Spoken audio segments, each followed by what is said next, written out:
President Macron of France is here on a state visit. He is the first leader of a European Union country to have a state visit since the country voted Brexit 9 years ago. And boy, are they rolling out the red carpet for him. Not much. Have a look at him here, getting into an open-top carriage to ride through the streets of Windsor with the King. It really was quite something. And then we moved on in Windsor to an inspection of the Guard, and I thought this next clip that you're about to see was really, really interesting, all because it's a matter of protocol. And normally, when someone visits this country, whether it's the King now or the Queen before, it's kind of, they're normally very deferential. They're normally very deferential. But in this case, if this clip comes up in a moment, and I hope it does, we will see them inspecting the Guard. Not there just yet. It will be in a moment. Anyway, what's interesting about this is he then went on to speak right next to the robing room in the Palace of Westminster. And we're going to go on later on tonight to a big state dinner that will take place at which the King, and we're told, is going to talk about the relationship between our country, the importance of defence cooperation, etc. But what is particularly interesting is the King is going to say, talking about modern threats in the world, no fortress can protect us because between our countries, we know no borders.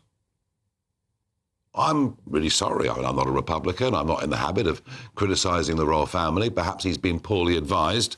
But actually, we are a fortress. We're an island. It gives us massive advantages, as it has done throughout the whole of history.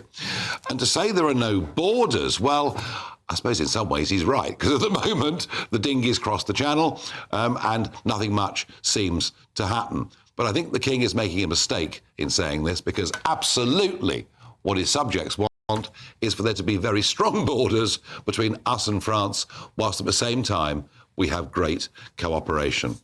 Now, Macron spoke about migration, he spoke about these threats, he spoke about the problems, and Keir Starmer is pushing very, very hard for a one-in, one-out deal. So one crosses the channel, we'd be allowed to send them back, apparently, and then someone that they allege, or we allege, to be genuinely a refugee would come. I don't think for a moment this deal is going to get signed on Thursday. I think the other European Union countries would object to it. France, under EU rules, could not decide this for herself. And even if they did, would one in, one out actually make any sense? Would it be workable? I don't know. My thought for you back at home is the King right to say there are no borders?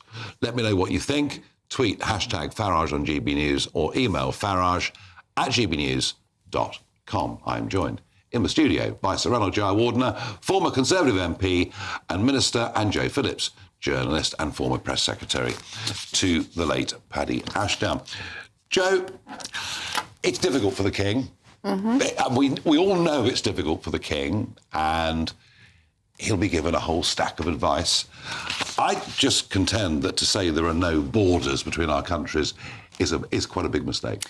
Well, let's see the whole context of what he actually says. That's only the clip that, or the sort of the pre-briefing that we've heard. Well, that's true, but we have been given quite large chunks of it. Yeah, but I think, you know, what King Charles has tried to do, and he's much more touchy-feely than his mother was, and he is much more willing, and I think he's always had a small p political interest in, you know, whether it was the environment or whether it's architecture and all the other things that he cares about and has done.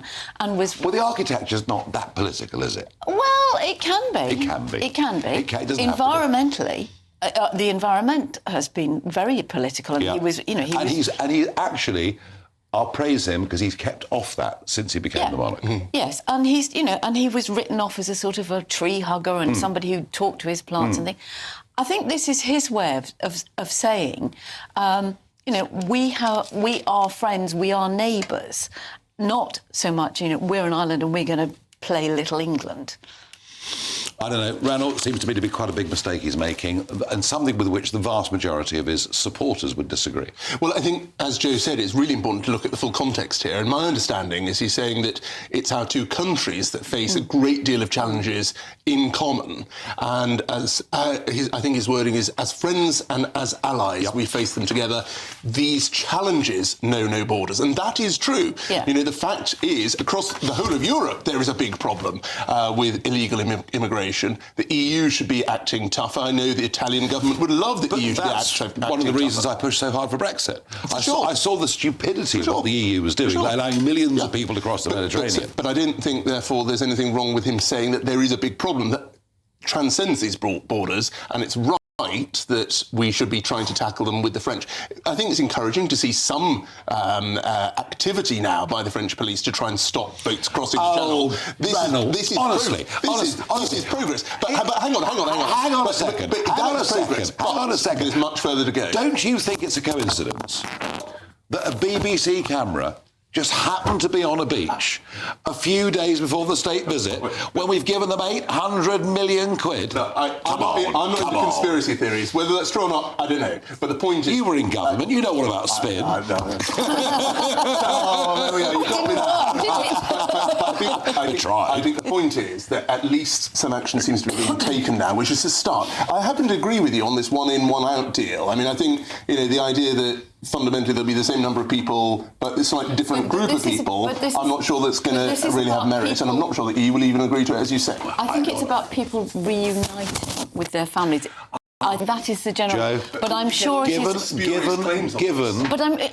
Given the sheer number of people in Britain already, from Afghanistan, from Iraq, there's almost nobody that wouldn't say, I've got a third cousin in Huddersfield or whatever it may be. I think they're direct families. I mean, we haven't seen the breakdown. And just to go back to what Ronald was saying about the King, you know, he is talking not just about immigration, he's talking about the other things that we face as neighbours and friends and allies and all the rest of it. I think, you know, interesting... Well, that may be true, but the focus of this summit is, without doubt, because all the other stuff we've done at NATO, etc., over the course of the last few weeks, the overwhelming focus of this is what's happening in the Channel. The Prime Minister knows there is growing anger in the country. The numbers are 50% up on this time last year. I just don't think it's a very clever comment. But look, moving on, it seems to me that on this issue, Starmer is possibly now in even more trouble than the Conservative government was before. Yes, I think he probably is. And I think, you know, the figures have gone up hugely. Now, we know, you and I have talked about this before, that a lot of that is due to the weather. It is also the fact that they are putting more and more people on the boat. So there are fewer boats, but more people. There was one came into Dover the other night with 90 on it. Yeah, well, I mean, and regularly there's sort of 60, 70 people. So there's all of that. The smuggling gangs are getting braver and more bold and brasher, and they're moving down the French coast. And as anybody knows who's been to that area, you know, it's sandy dunes, people hide, they get in, and all of that sort of stuff. But, you know, the point that you've made, I mean, we have given billions to France to not really see very much done. No. Well, Ranald believes it. You know, he sees one boat being slapped. Hang on. And he thinks the French are doing a great job. I mean, a bit like selective quoting of the King. I think that's selective quoting of me. Do you know what? I really am not selectively quoting the King. I was really careful. I've got the quotes. I was really careful to go through all of this. From the King. The King's quote is, "These challenges know no borders. No fortress can protect us against them this time." We're an island. No, these issues, as we've seen, if the French don't act, the people come here. So we've got to make sure we're working with the French. It's wide open to misinterpretation. How much trouble do you think the government's in on this issue? Huge amount of trouble. And yes, you know, our record could have been better. I'm not going to pretend otherwise. Could it be better? I'm being honest. I'm saying yes. We should have acted earlier. We should have acted harder. I get that. And I think Kemi gets that as well. She said as much. But the point is that this government said they were going to so-called smash the gangs. Yeah. And it's not happened, has it?